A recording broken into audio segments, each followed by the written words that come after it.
भांड्यांच्या दुनियेत इयत्ता 7वी. भांडी हा मानवांच्या दैनंदिन जीवनातील अविभाज्य भाग आहे. धान्य साठवणे, अन्न शिजवणे, अन्न सेवन करणे इत्यादीसाठी भांड्यांचा वापर फार पूर्वीपासून होत असे. माणसाची गरज व त्या त्या काळात उपलब्ध साधनसामुग्री यानुसार भांडी तयार होत गेली, किंबहुना होत आहे. भांड्याच्या स्वरूपातील बदलांचा हा प्रवास भांडी स्वतः मुलांना सांगत आहे.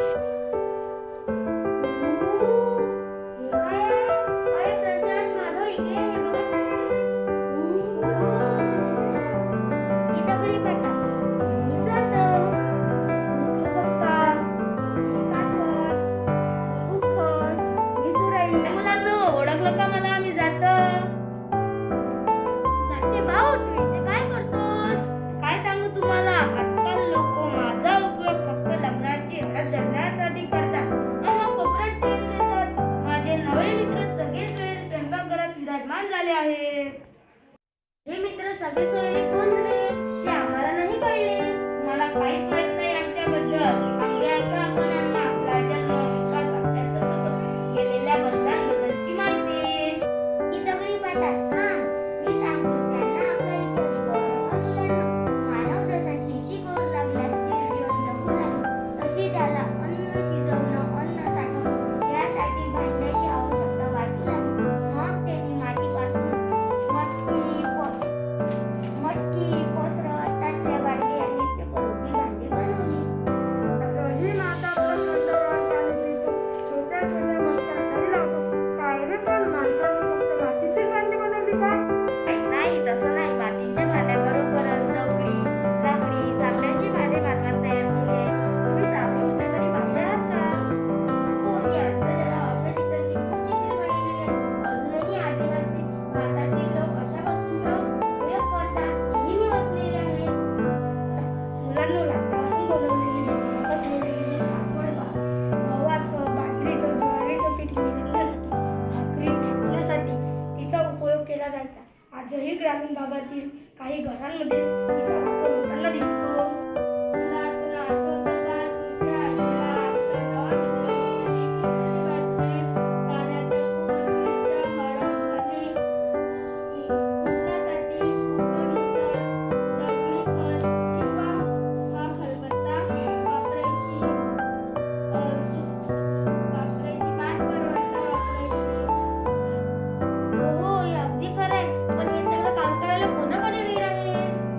ही जातं माती आणि लाकडी भांड्यानंतर मानवाने लोखंड आणि तांबे या धातूचा शोध लावला आणि भांडी बनवणे सुरू झाले. हे भांडे बनवण्यासाठी या धातूचा उपयोग किती होऊ लागला असं म्हणायचं का तुला?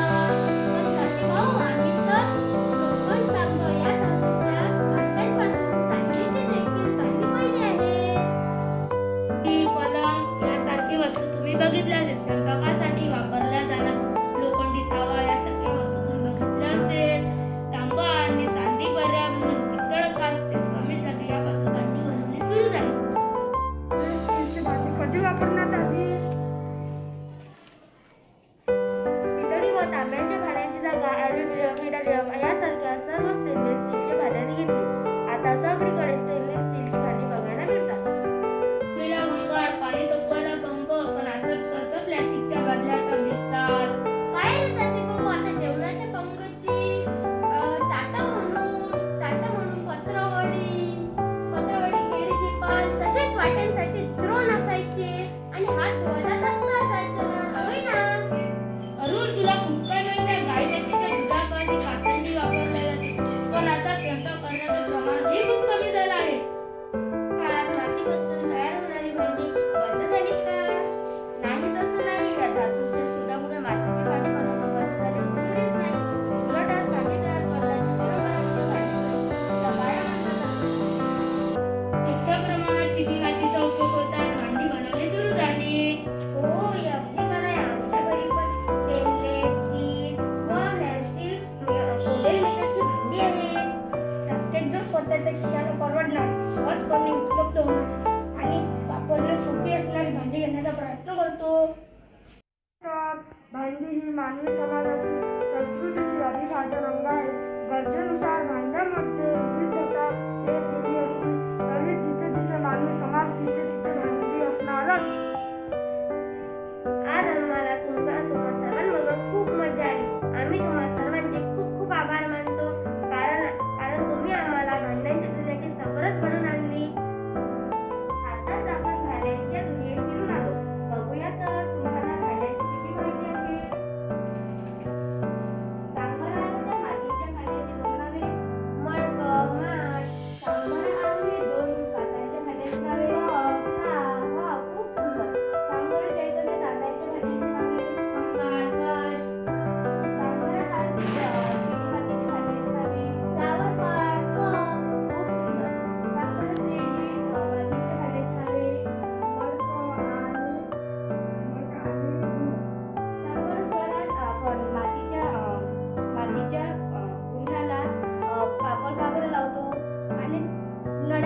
थंड राहिलं पाहिजे म्हणून